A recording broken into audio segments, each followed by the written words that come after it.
Hey there, girlfriend. Are you a busy professional who wants to monetize her expertise? Well, you are in the right place. And today I am going to share with you why, or really what really holds people back from starting a side business, really able so they can monetize their expertise. And we will see you on the other side.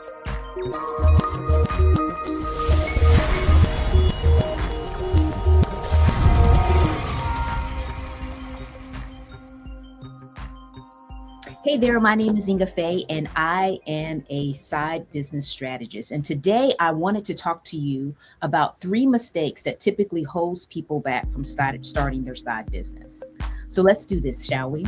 Now, if you are a successful corporate woman that has reached the pinnacle of 6 figures, you are, I'm sure, an expert in your field of study. Whether it be a skill that you developed as a result of working for your company over 15 years plus, or something that you actually went to school for that you actually mastered as a result of that. Well, today I wanted to talk to you about starting a side business. And often there are 3 mistakes people have when it comes to starting a business that hold them back. And the first mistake that I wanted to share with you is really overcomplicating the task. Typically, I find people when they want to start a side business, they first and foremost start with, they got to have a website, and they feel like they have to have this large social media following to actually start. But when it comes down to it, it really is connecting with your potential client and really identifying who that potential client is and what you can do to help them get to their desired promise. I'll give you an example. When I first started my side hustle, it came from a side job that I had. I taught aerobics for years, and this was my way of connecting with new people when I moved to a new city, when I was being transferred around from my 6-figure job. But what I really realized in the beginning, I kept it really simple when I started this business, because first and foremost, I was doing it every night. I was already teaching aerobics to fitness enthusiasts. That's what I was doing at the YMCA. And what I realized is that there were several different types of fitness enthusiasts. Those were the ones that wanted to work out at the Y, and that's what I got paid for. But there were also another level up of fitness enthusiasts, and this was actually aerobics instructors, because that's who teaches the class, right? And these aerobics instructors had a different value. They needed continuing education units to maintain their certification. We had to have, at that particular time, I think it was about 15 to 20 CEU credits that we would have to achieve over a 2-year period. Very similar to what I have to do for my my professional engineering license. I believe it's 24 credits that we have to do. We have to do so many continuing education unit type of courses to help us achieve that, to maintain our certification. And I quickly realized that when I actually I knew that they needed the credits, and I wanted to be the provider of credits. And when I actually provided credits that allowed them to stay at home, they were all over that. But how did I figure that out? I understood the trials and tribulations of the aerobics instructor and what they normally had to do to get those credits. They would typically have to go out of town, leave their family, work out pretty much all weekend to achieve those credits in a 2-day period. So I wanted to make it easier on them. And it was because I understood the need of my clientele.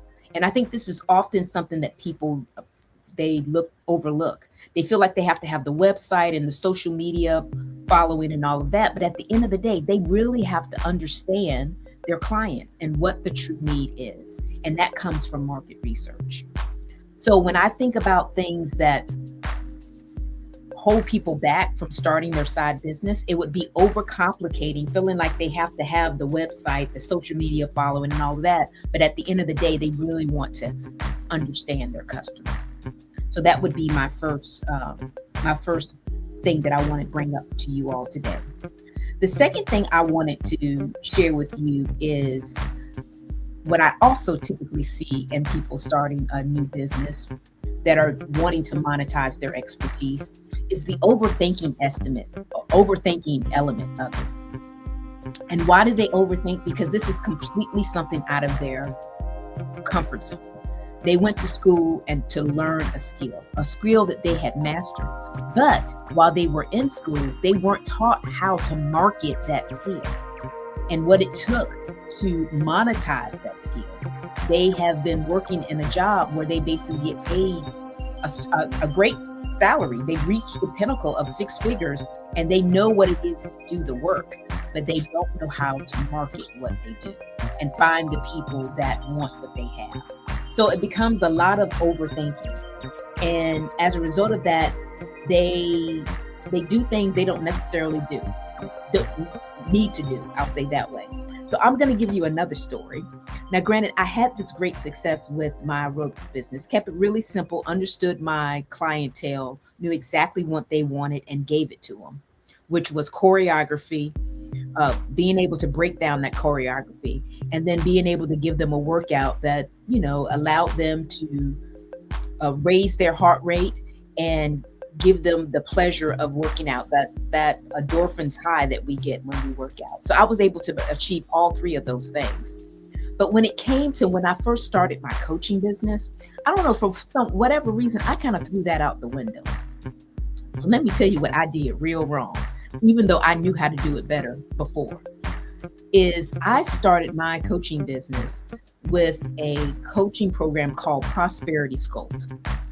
And it was cute. It was called Prosperity Sculpt. I want to sculpt your mind like you sculpt your body. Still centered around aerobics, but I didn't do a lick of market research. I did not understand exactly what my customer was going through. I knew what I was going through, and then I kind of speculated that because that's what I was going through, that other folks felt the same way. But I quickly realized that just because this was something that I was experiencing, that everybody wasn't experiencing the same thing. So it became a flop really, really quickly.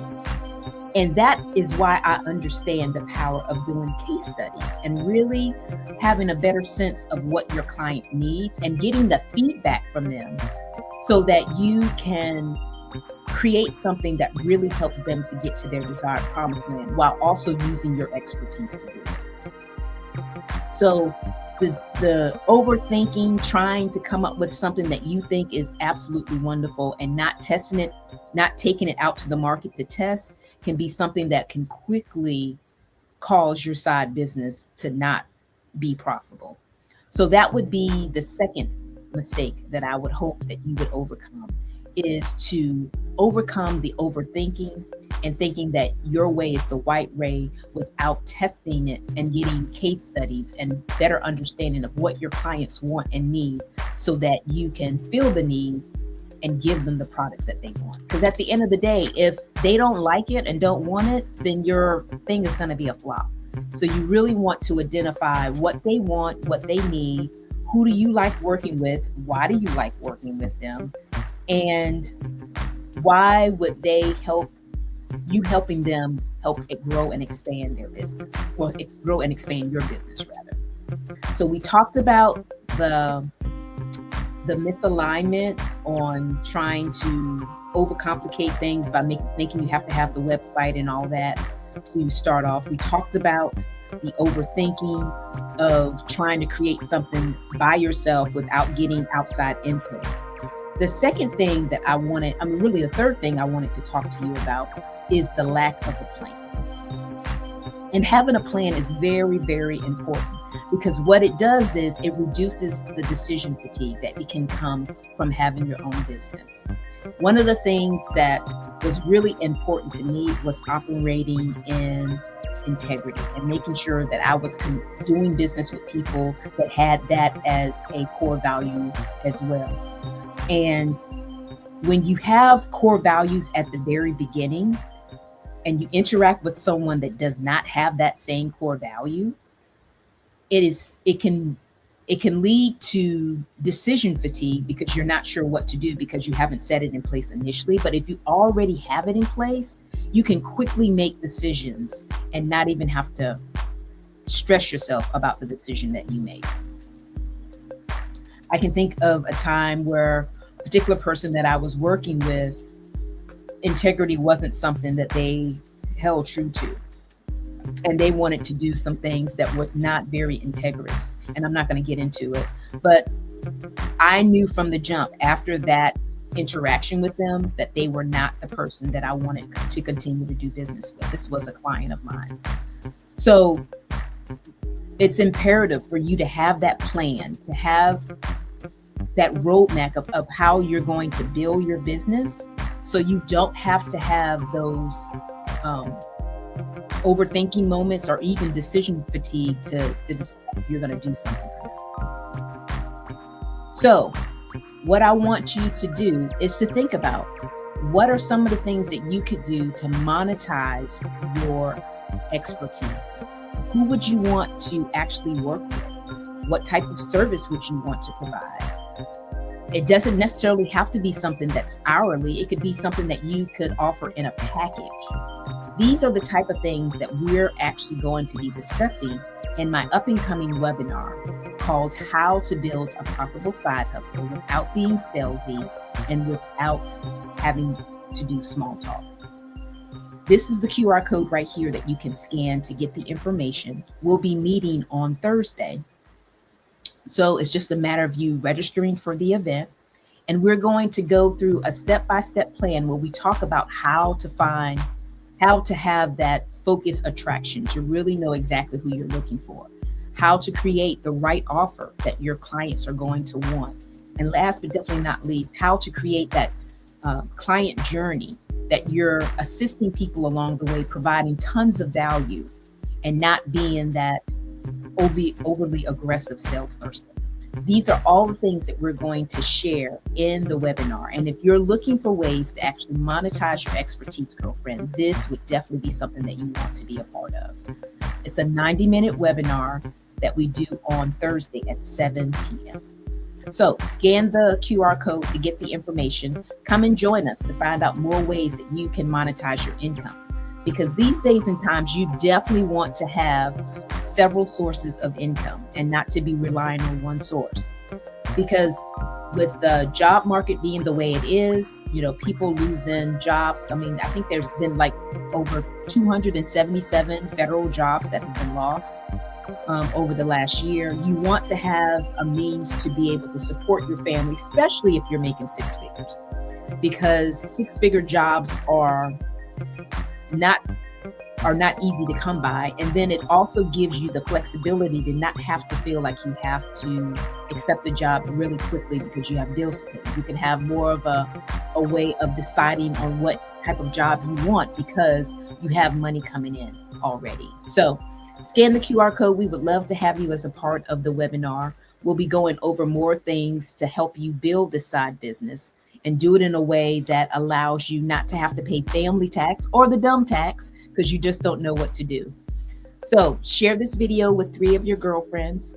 And as always, we will see you next time, same place, same time next week. Okay. Thanks for watching and bye for now.